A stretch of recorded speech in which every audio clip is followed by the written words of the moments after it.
Cela a pris 121 secondes. Un record de sécurité presque sans faille de plus de 30 ans. Effacé en quelques minutes lorsque le Concorde aérospatial British Aircraft Corporation s'est écrasé sur un hôtel juste à l'ouest de l'aéroport Charles de Gaulle à Paris. Mais que s'est-il exactement passé, et pendant le temps précédant le vol? En utilisant le rapport final, je vais maintenant vous raconter l'histoire du début de la fin du Concorde.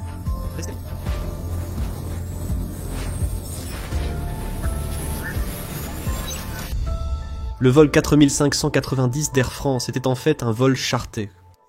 Il était prévu de voler de l'aéroport Charles de Gaulle à Paris, France, en direction de John F. Kennedy International à New York, États-Unis. Une fois atterris à New York, les passagers, principalement allemands, mais aussi d'autres nationalités, devaient monter à bord d'un navire de croisière qui les emmènerait en Équateur, en Amérique du Sud, probablement un voyage unique dans une vie. Il y avait 100 passagers prévus pour le vol, et 6 membres d'équipage en cabine et 3 pilotes.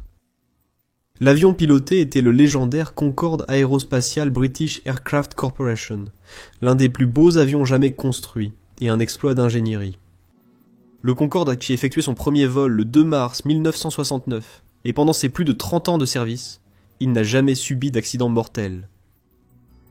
Il y a quelques éléments techniques à comprendre sur le Concorde pour que cette histoire ait du sens.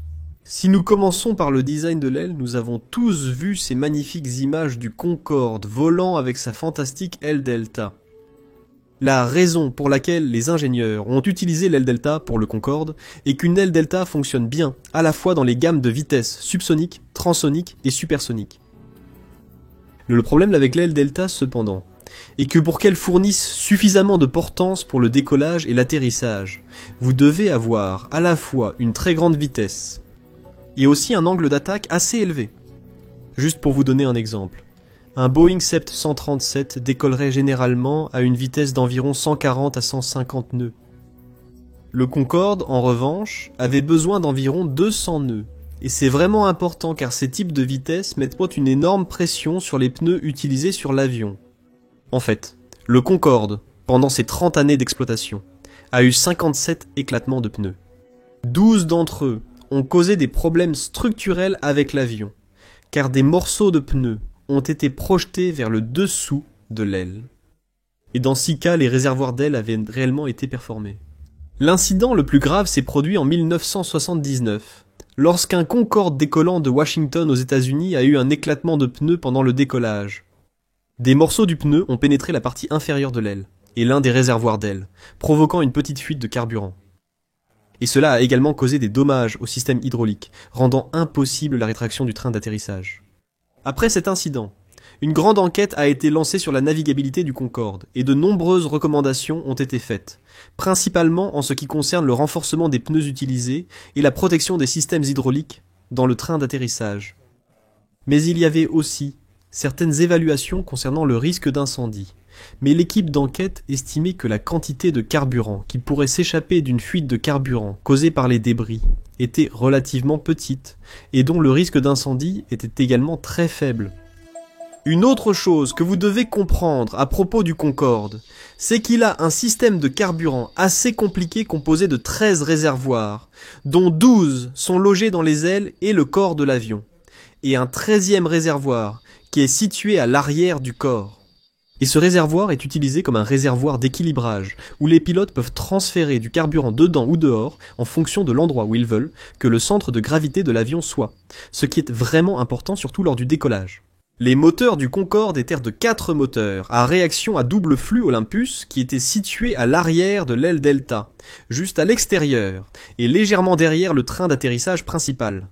Ils avaient des entrées d'air variables, afin de pouvoir voler en vol supersonique, et ils avaient également des entrées d'air secondaires, sur le côté inférieur, légèrement derrière les entrées d'air principales, et ces entrées d'air vont en fait jouer un rôle assez important dans cette histoire. Les 4 moteurs étaient également équipés d'une capacité de réchauffage complet ou de post-combustion, donnant à l'avion un supplément de 18% de poussée lors du décollage. Le vol a décollé le 25 juillet 2000 et dès le début, il y avait quelques problèmes. À l'origine, un autre Concorde devait effectuer le vol, mais ils l'ont changé pour celui-là pendant la nuit, et lorsque le répartiteur a commencé à planifier le vol, il s'est rendu compte qu'il y avait un problème technique avec ce Concorde spécifiquement lié à l'un des inverseurs de poussée. Ce n'était pas un problème qui maintiendrait l'avion au sol, mais cela entraînait une pénalité de performance, et celle-ci pourrait potentiellement conduire à un besoin d'arrêt de carburant en cours de route. De plus, la plupart des passagers étaient des citoyens allemands, et ils étaient arrivés d'Allemagne plus tôt.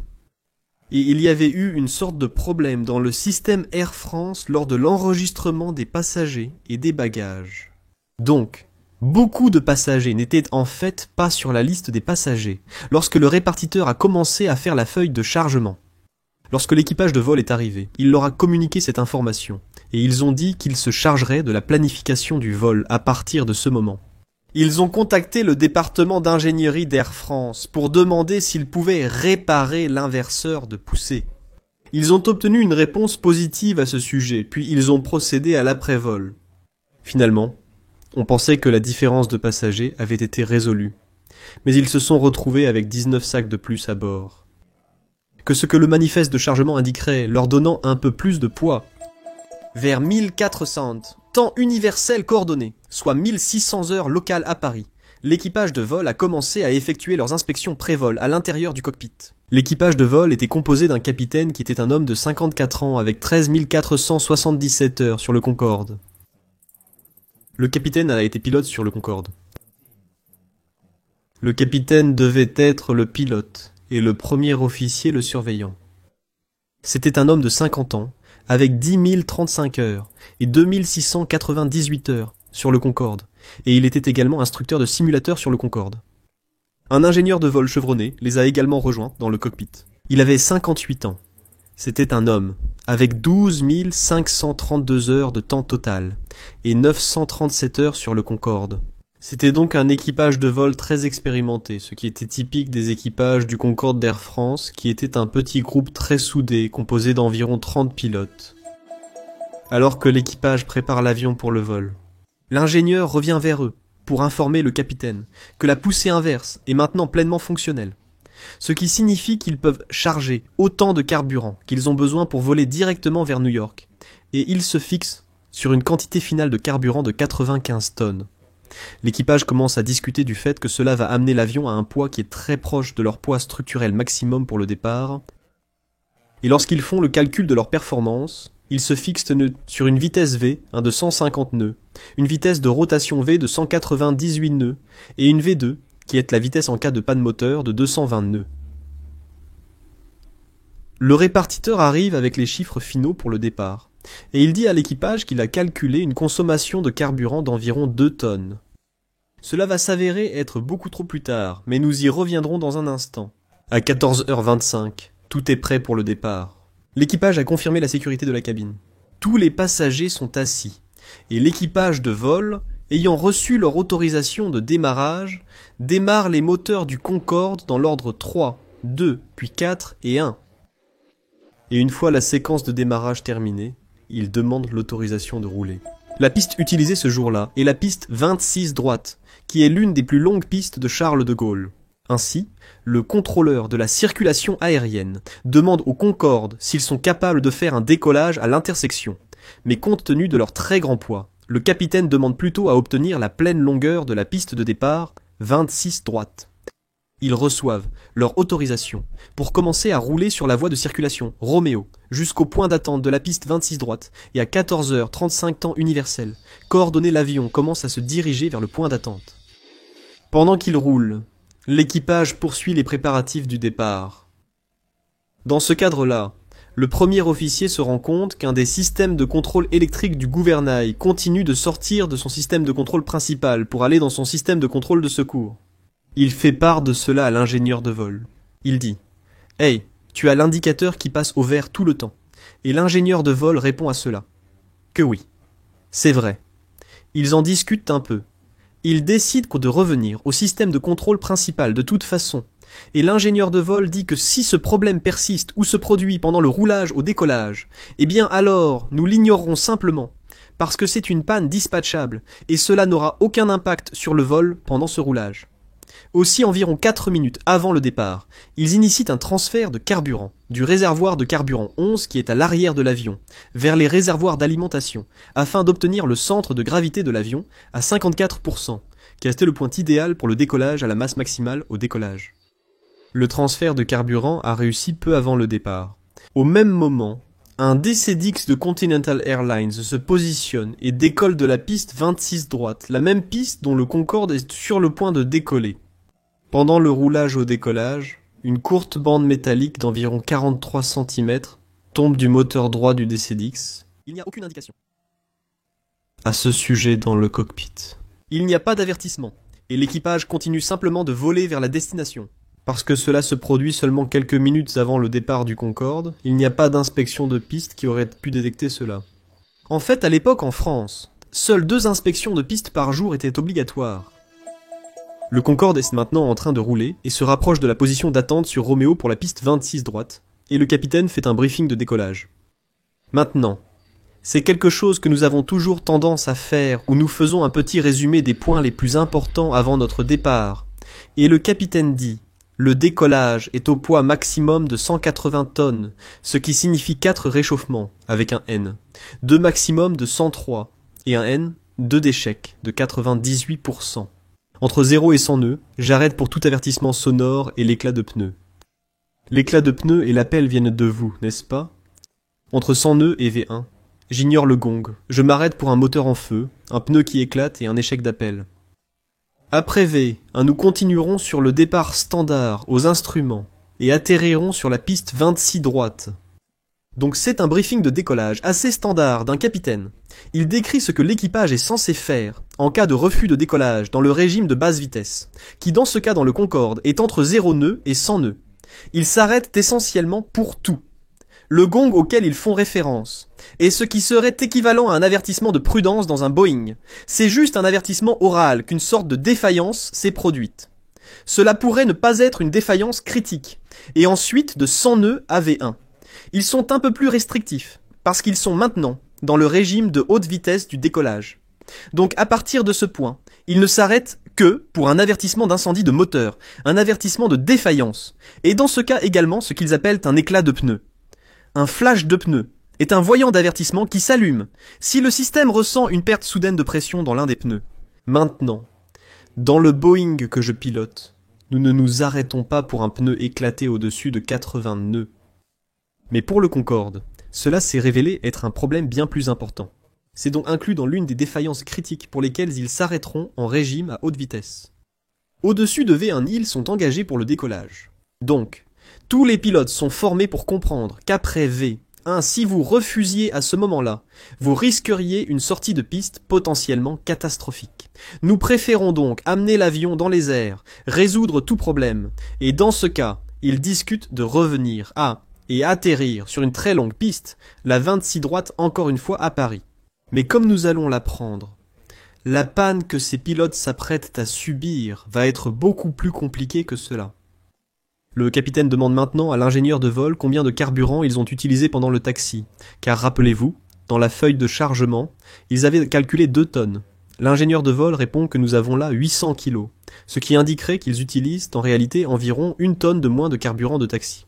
Et comme ils étaient déjà au poids maximum au décollage en utilisant les 2 tonnes de carburant de taxi qu'ils étaient censés utiliser, s'ils ont utilisé 1 tonne de moins, cela signifie qu'ils sont maintenant environ 800 kilos au-dessus du poids maximum au décollage. L'ingénieur de vol dit également à ce moment que la température des freins est vérifiée à 150 et le capitaine demande « Est-ce plus chaud du côté gauche ou du côté droit ?» L'ingénieur de vol dit que c'est à peu près la même chose et cela va s'avérer être une déclaration vraiment importante pour l'enquête plus tard. Le Concorde a été autorisé à s'aligner et décoller de la piste 26 droite à 14h42 temps universel coordonné. Le contrôle du trafic aérien leur a donné le vent de surface de 0,90 degrés à 8 nœuds, et le pilote n'avait pas calculé avec autant de vent arrière dans leur calcul de performance. S'ils l'avaient fait, ils auraient vu que leur poids maximal au décollage avait maintenant été réduit à 180 tonnes, plutôt qu'un peu plus de 185 tonnes. Le facteur limitant ici aurait été la vitesse des pneus du Concorde, parce que si vous décollez avec un vent arrière, cela vous amènera à une vitesse sol plus élevée, avant d'avoir suffisamment de vitesse aérienne pour faire pivoter l'avion. Et dans ce cas, la vitesse des pneus aurait été trop élevée. L'enquête ultérieure montrerait que cela n'a pas eu d'impact réel sur ce qui est arrivé à ce vol. Et je comprends aussi, un peu en étant moi-même pilote, quand vous vous alignez, il se passe beaucoup de choses en même temps. Et si vous obtenez soudainement un vent différent de celui que vous avez calculé auparavant, il est facile de le manquer. Mais si vous êtes un pilote là-bas, il est vraiment important de prendre le temps et de vraiment réfléchir au vent que vous recevez, avant de commencer votre roulage au décollage. À partir de ce point, les choses vont se passer très rapidement. Et c'est là que commencent les 121 secondes, à 14h, 42 et 30 secondes. Le capitaine avance les 4 niveaux de poussée dans le cockpit vers la poussée de décollage.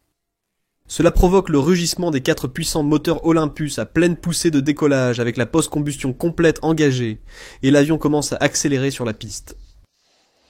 24 secondes plus tard, le premier officier annonce 100, qui est ensuite suivi par l'ingénieur de vol disant 4 verts.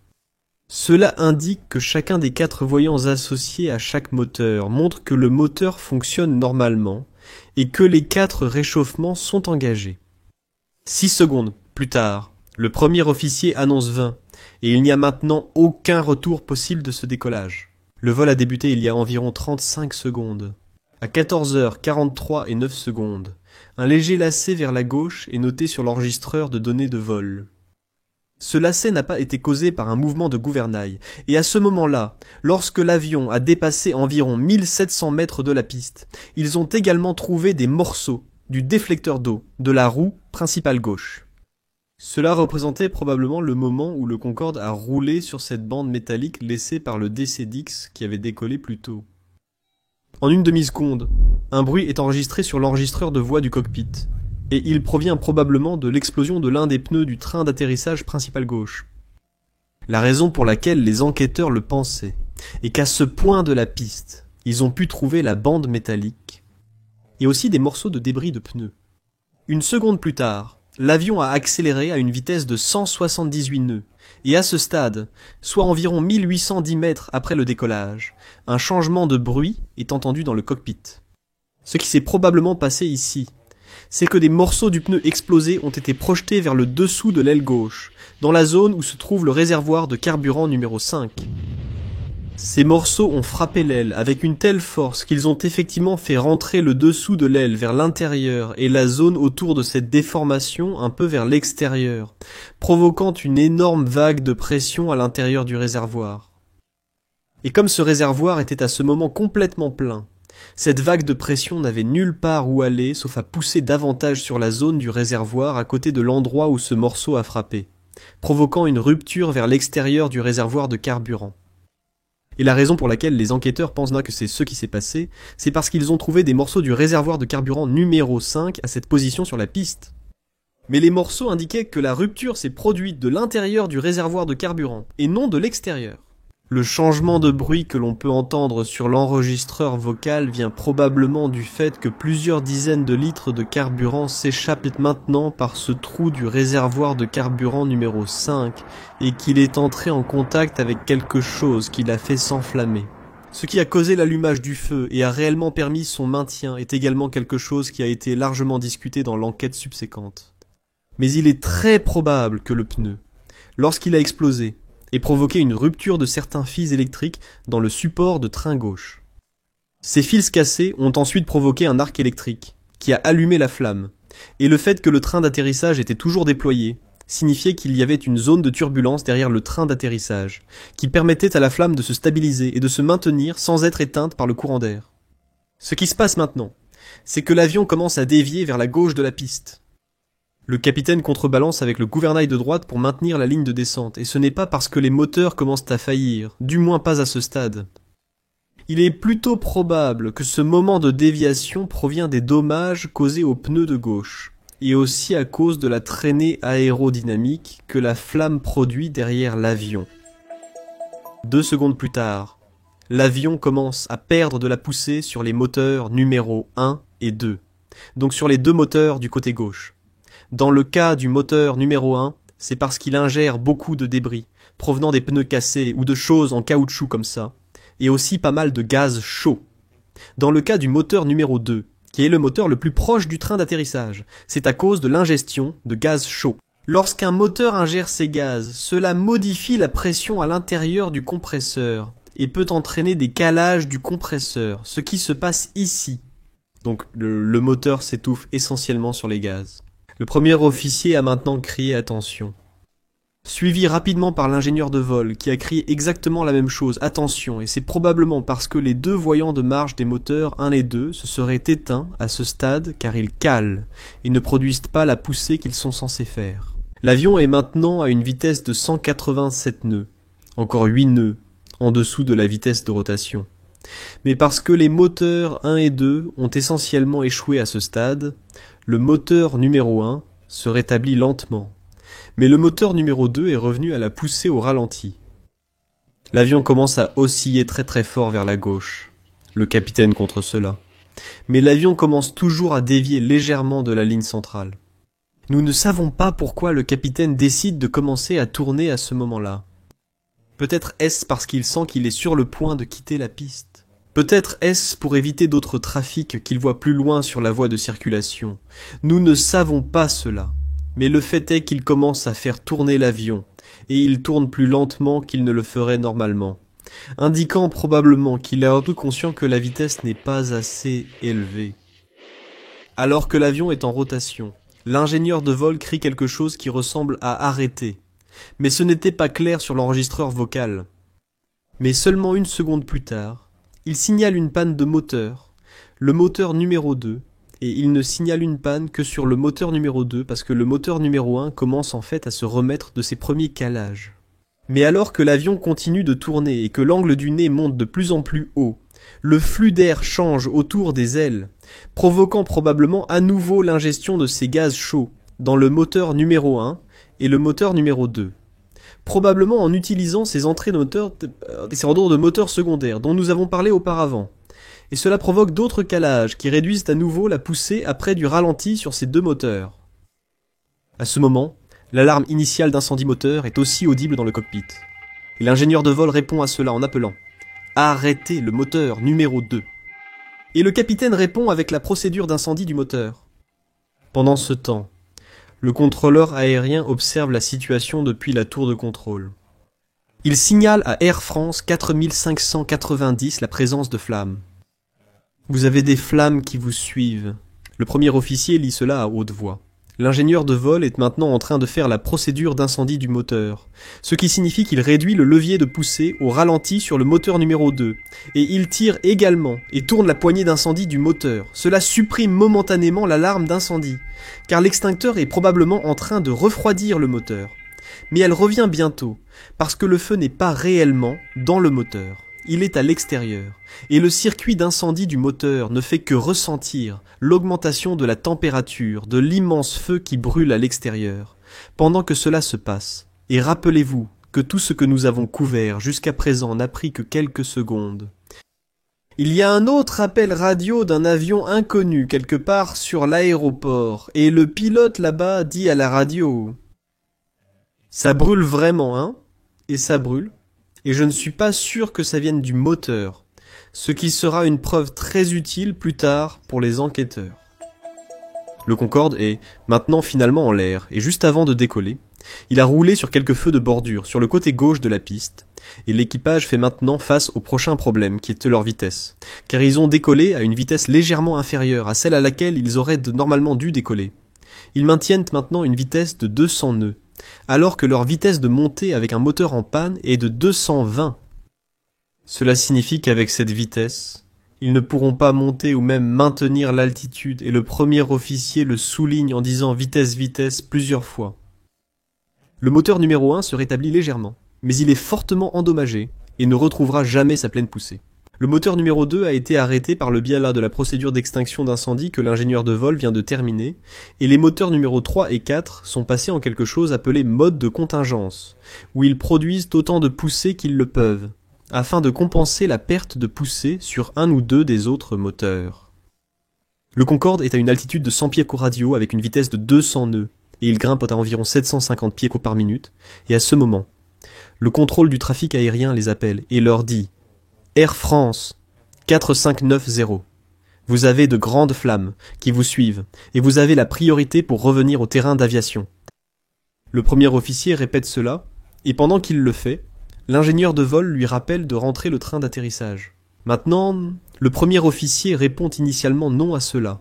Et c'est probablement parce qu'il sait que selon la procédure, s'il y a une indication d'un dommage au train d'atterrissage, le Concorde n'est pas censé rentrer le train. Mais ensuite, le capitaine intervient et donne un ordre direct de rentrer le train. Le premier officier essaie, mais il est évident à partir de l'enregistreur de voix du cockpit qu'il est incapable de le faire. Il ne semble tout simplement pas pouvoir rentrer le train. La raison de cela est probablement à cause des dommages qui ont été causés par l'explosion du pneu. Cela pourrait avoir endommagé la porte du train d'atterrissage sur le côté gauche et à cause de la séquence que la rentrée du train d'atterrissage est censée suivre. Si la porte du train d'atterrissage ne bouge pas lorsqu'elle a commandé de le faire, le train d'atterrissage restera dehors. Le capitaine se tourne maintenant vers l'ingénieur de vol et lui demande si vous arrêtez le moteur numéro 2 et l'ingénieur de vol répond « Oui, il est arrêté ». Le premier officier annonce à nouveau « Vitesse, vitesse !» Puis le train ne se rétracte pas. À 14h43 et 55 secondes, les premières indications d'un roulis non commandé peuvent être vues sur l'enregistreur de données de vol. Ce roulis est probablement causé par le fait que l'incendie brûle maintenant, depuis un certain temps, et commence à faire fondre l'aileron intérieur du côté gauche, ce qui provoque des problèmes de contrôle de vol. Maintenant, le capitaine essaie de contrer ce roulis, et pendant ce temps, le nez de l'avion monte de plus en plus et son angle d'attaque augmente constamment. Le premier officier écoute la fréquence de contrôle de la circulation aérienne, et il peut entendre comment la tour Charles de Gaulle parle au chef des pompiers, qui dit au chef des pompiers que le Concorde va probablement revenir pour un atterrissage direct sur la piste opposée. En réponse à cela, il annonce le Bourget, et nous allons essayer par le Bourget. L'alarme d'incendie du moteur est de nouveau présente dans le cockpit, et le moteur numéro 1 connaît une nouvelle surtension, supprimant toute la poussée restante de ce côté de l'avion. Cela provoque encore plus le basculement de l'avion vers la gauche, et il atteint, au pire moment, un angle de roulis de 113 degrés vers la gauche. Le système d'avertissement de proximité au sol retentit maintenant également dans le cockpit, disant « Tirez vers le haut, tirez, tirez vers le haut ». Et pendant que cela se produit, la poussée est rétablie sur les moteurs restants 3 et 4. Cela est probablement fait pour contrer le roulis, et ramener l'avion à un niveau d'aile afin de pouvoir continuer à voler. Malheureusement, il est juste trop tard. Seulement quelques secondes plus tard, à 14h44 et 31 secondes, le Concorde s'écrase dans un hôtel à Gonesse, juste à l'ouest de l'aéroport de Charles de Gaulle. Alors qu'il le fait, toutes les 109 personnes à bord du Concorde périssent, ainsi que 4 personnes dans l'hôtel au sol.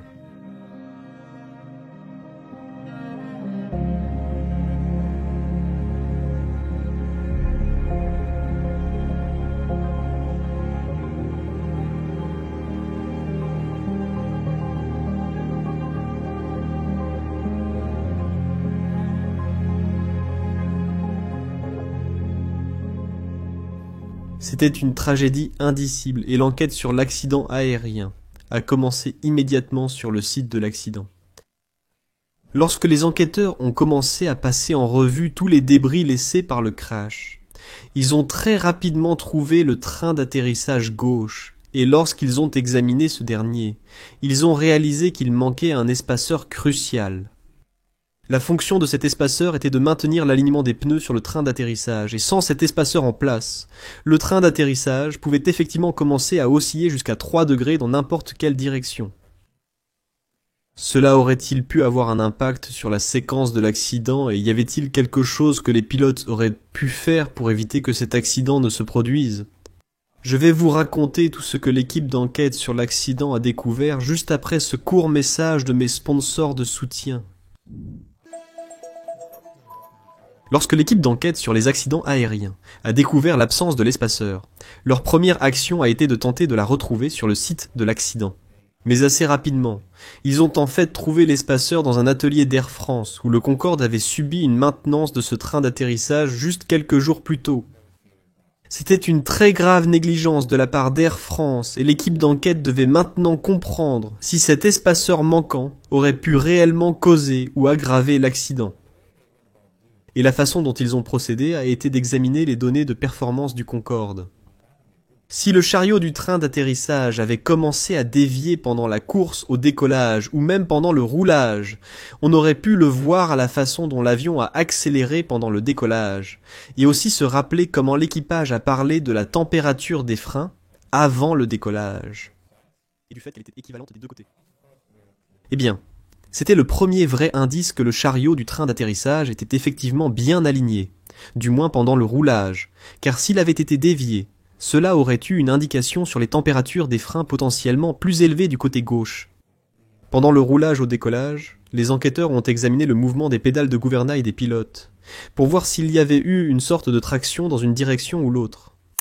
Mais ils n'ont rien trouvé, et en plus de cela, les données du manuel de performance du Concorde correspondaient très étroitement à la performance réelle de l'avion pendant le roulage au décollage, et cela indiquerait qu'au moins pendant le roulage au décollage initialement, avant qu'il ne passe sur la bande de métal, il n'y avait pas de traînée supplémentaire provenant du boguet de la roue gauche. Donc l'alignement semble avoir été bon jusqu'à ce que l'avion ait franchi cette bande de métal et que le pneu ait explosé. Ensemble, ces données indiquent qu'en dépit du fait que l'absence de l'espaceur était une grave erreur de la part d'Air France, cela n'a toujours pas eu d'impact réel sur la séquence de l'accident. L'équipe d'enquête s'est alors tournée vers Continental Airlines et le DCDX d'où était tombée la bande de métal. Lorsqu'ils ont visité Continental Airlines et qu'ils ont examiné l'historique de maintenance de ce DCDX, ils ont constaté que cette bande de soutien en métal avait en fait été remplacée non pas une, mais 2 fois au cours des 2 derniers mois. Et lorsqu'ils l'ont examinée, ils ont réalisé que la bande de métal en elle-même n'avait pas été fabriquée conformément aux instructions du fabricant du moteur. Elle avait également été percée 37 fois plutôt que les 12 fois stipulées par le fabricant du moteur, et la bande de métal à côté était en fait un peu trop longue, ce qui était la cause de l'usure constante de cette bande de métal et probablement aussi la raison pour laquelle elle est tombée en premier lieu. Ces découvertes ont conduit à beaucoup de litiges et de problèmes juridiques entre les autorités et Continental Airlines, mais nous n'allons pas entrer dans ces détails dans cette vidéo. Examinons plutôt le comportement des pilotes pendant ces 121 secondes. L'équipe d'enquête sur les accidents aériens a rapidement constaté que les pilotes n'avaient jamais été formés pour un scénario impliquant la perte des 2 moteurs d'un côté, une énorme fuite de carburant et un incendie. Comme l'avion avait accéléré au-delà de leur vitesse de décision fin, lorsqu'ils ont roulé sur la bande métallique et que le pneu a explosé, l'équipage était essentiellement engagé à décoller à partir de ce point. S'ils avaient décidé de refuser le décollage, il est fort probable que l'avion aurait eu une vitesse élevée, provoquant un dépassement de piste qui aurait entraîné un effondrement du train d'atterrissage, et cela, associé à l'incendie déjà en cours, aurait probablement entraîné une perte totale de l'avion. Donc, le fait qu'ils aient continué le décollage et amené l'avion dans les airs était tout à fait compréhensible. Une fois qu'ils étaient en l'air, il manquait effectivement de poussée suffisante pour accélérer l'avion jusqu'à une vitesse de montée durable, étant donné qu'il ne pouvait pas rentrer le train d'atterrissage. Et le fait qu'il ne pouvait pas rentrer le train d'atterrissage était probablement ce qui maintenait la flamme à l'extérieur également. Donc, même si les pilotes avaient pu maintenir les ailes de l'avion à niveau et en vol, le feu soutenu aurait fini par ronger à la fois les commandes de vol du côté gauche et la structure de l'avion, menant à la catastrophe. Ainsi, les enquêteurs ont déclaré qu'il y avait très peu, voire rien, que cet équipage aurait pu faire différemment pour éviter cet accident. En fin de compte, l'équipe d'enquête sur les accidents aériens a conclu qu'un simple éclatement de pneus, quelque chose qui était arrivé au Concorde de nombreuses fois auparavant et qui était susceptible de se reproduire, était la cause de cette tragédie catastrophique et irréversible. Et à cause de cette conclusion, le certificat de navigabilité du Concorde a été presque immédiatement retiré, jusqu'à ce que des améliorations sérieuses puissent être apportées à la structure. Ces améliorations comprenaient des choses comme un revêtement en Kevlar à l'intérieur des réservoirs de carburant, pour s'assurer que même si un pneu éclatait, cela n'aurait pas ces conséquences catastrophiques. Cela comprenait également la protection et le recablage partiel du câblage électrique à l'intérieur du train d'atterrissage et de la roue. Et en plus de cela, L'avion devait être équipé de nouveaux pneus, Michelin NCG, résistants à l'éclatement. Et il y avait aussi quelques autres améliorations mineures qui devaient être apportées à l'avion. Tout cela a conduit à l'immobilisation du Concorde pendant plus d'1 an, et juste avant qu'il ne soit prévu de le remettre en service, les terribles attaques terroristes du 11 septembre ont eu lieu à New York. Cela a eu une énorme influence sur le secteur de l'aviation dans le monde entier, donc cela devait marquer le début de la fin de l'ère Concorde. Le Concorde a continué à voler pendant environ 2 autres années, jusqu'à ce que British Airways, en tant que dernier opérateur restant, retire le dernier Concorde le 24 octobre 2003, marquant la fin, du moins pour l'instant, du vol supersonique pour passagers. Je veux aussi mentionner ici que l'équipe britannique d'enquête sur les accidents aériens a eu de sérieux problèmes avec la manière dont El Hadid a été traité par l'équipe d'enquête française dans cet effort. L'équipe britannique a déclaré qu'elle s'était vue refuser l'accès à des éléments et des parties cruciales de l'information, qu'elle n'avait pas pu enquêter sur certains des débris trouvés sur la piste jusqu'à beaucoup plus tard, et de nombreux autres points comme celui-ci, et tout cela est détaillé dans une annexe du rapport final. Maintenant, si vous voulez voir une histoire absolument terrifiante sur 2 pilotes qui ont poussé leur avion à ses limites absolues lors d'un vol de positionnement aux États-Unis, qui a eu de très graves conséquences, alors regardez cette vidéo ici. Ou vous pouvez regarder en continu toute cette série de vidéos sur l'enquête sur les accidents aériens en utilisant cette playlist ici. Passez une journée fantastique. Et si vous voulez me soutenir et soutenir le travail que je fais avec la chaîne, alors envisagez de devenir un Patreon. J'ai des réunions hebdomadaires avec mon équipe Patreon. J'adore faire ça, et j'espère vous voir lors de l'une de ces rencontres la prochaine fois.